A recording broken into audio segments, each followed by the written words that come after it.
Alexis, did you feel like you had kind of a speed mismatch? A couple times you were able to take, their forwards off the dribble and get into the paint. Did you feel like that was going to be a strength for you guys? Definitely. Yeah, I know I'm kind of quick, so I always like to just utilize my strengths as much as possible.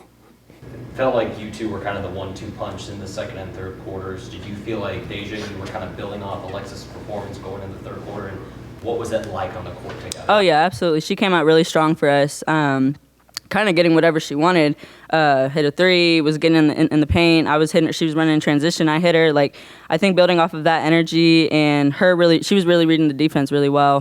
She was ghosting screens, and they kept messing it up. So we were taking advantage. We were trying to capitalize off of that. So, yeah, I'm really proud of how she came out. She came out super aggressive and really maintained that throughout the game. Deja, speaking of things you're proud of, leaving the court, what are a couple of things that are maybe percolating in your mind that really stands out from this one? I think I'm still spiraling, but one, I think our fans definitely helped us through that. We had a great crowd tonight, so I think that definitely helped.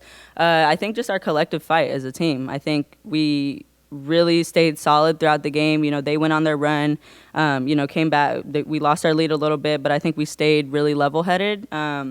And I tried to lead the best we could, but that's where our experience showed up too. I think all of us as a whole, we knew that we had to lock down and buckle down on the defensive end as well as get good shots on the offensive end. So I'm really proud of how we fought and kind of stayed throughout it the whole game.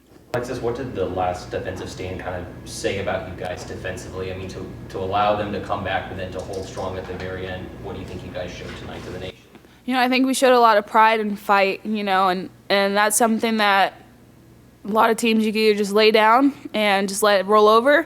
But today showed, we have fight in us and that we want it and that we can battle. And that was the importance of this game today for us as a team, to show that we knew how to fight, we knew how to be strong. We knew it was going to be a tough game with some tough competitors, a little bit feisty, some chippiness too. And it showed, we have some toughness in us too.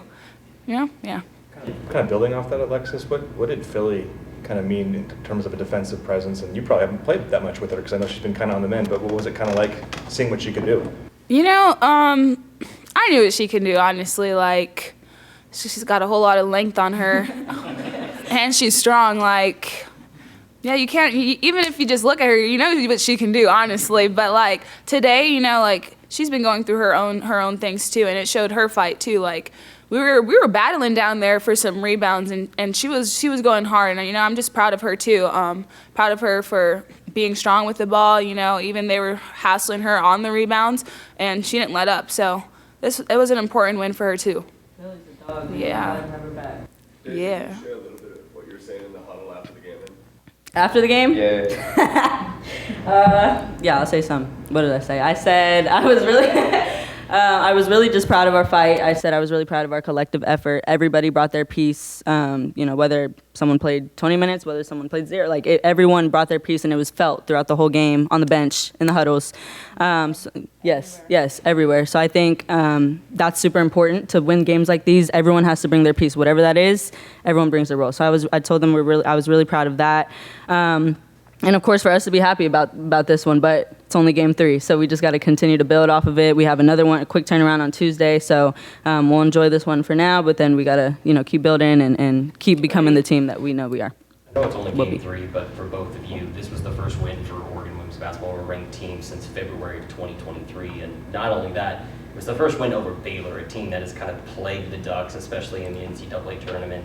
Just what does a win like this to get this dub over a team like Baylor just do for you guys, and the momentum and the building for the rest of the season that you guys hope to achieve this year?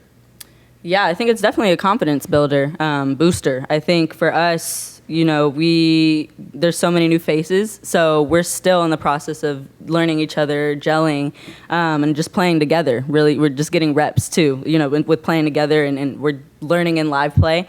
But a win like this, I think, is huge, especially, I didn't know it was the first ranked win since then, so I think that's big. But yeah, we're really happy for the fans that showed up, the crowd that showed up. But yeah, I think for us, it was just, it helps us move forward. It helps us see how good we can be. And again, I know it's still early, but I think there's some things that we saw we do really well and some things we still need to work on. So it shows us a lot on both sides, and we're just going to continue to grow from it. When Baylor goes on that run and takes the lead, what is that settling factor like? What is there anything you can point to say that that's settled down the team to respond to their run? I mean, our biggest thing, like, basketball is a game of runs. Everyone's going to go on their runs. We went on our runs. They went on their runs, and our biggest thing is just stopping that run. Like, okay, that's when you sit down and you get some defense. You lock in on defense and you fight to get a stop, and you kill that momentum that they're trying to build. And that was, like, obviously they went on a run that was kind of hurting, and that's what I'm saying, like, this game showed you could either lay down and just let them go run away with the game, or you can put a stop to it. And today showed we knew how to fight, we knew how to stop. And obviously, like, winning a basketball game is hard. And today taught us how to win a basketball game that is hard. And this game is going to help us, obviously game 3, but this game is going to help us as we go get closer to Big Ten play. So it's an important win. Deja, I think that last offensive possession with the game tied was supposed to be, you're supposed to set that up, and you did. You kicked it out to Elisa. But take us through just that last possession and what you saw and what led to the game-winning layup. That was a possession where they kicked the ball like 3 times. The goal was just to get a good look, whether that was myself, whether that was me and Lexi in the 2-man, or just making a play. So I think how they were playing it, they were being really aggressive at the point of the screen or ghost that we were doing. So drove baseline. I knew that we were going to have our 2 guards on the opposite side, and Elisa made a great play herself. I think once I got it to her, then it was her world. So I think her being aggressive and attacking, that's what we were really trying to emphasize, to get into the paint. She saw it, and that was a great bucket by her. So that was all her. Deja, were you surprised you weren't fouled with 7 seconds to play there? I was very surprised. I caught it and I looked and no one was around me, so I was like, I don't know. And then a couple of seconds about it. I was surprised. I don't know what the mess up was there, but it was game 2 for them, so I guess you expect some of those errors.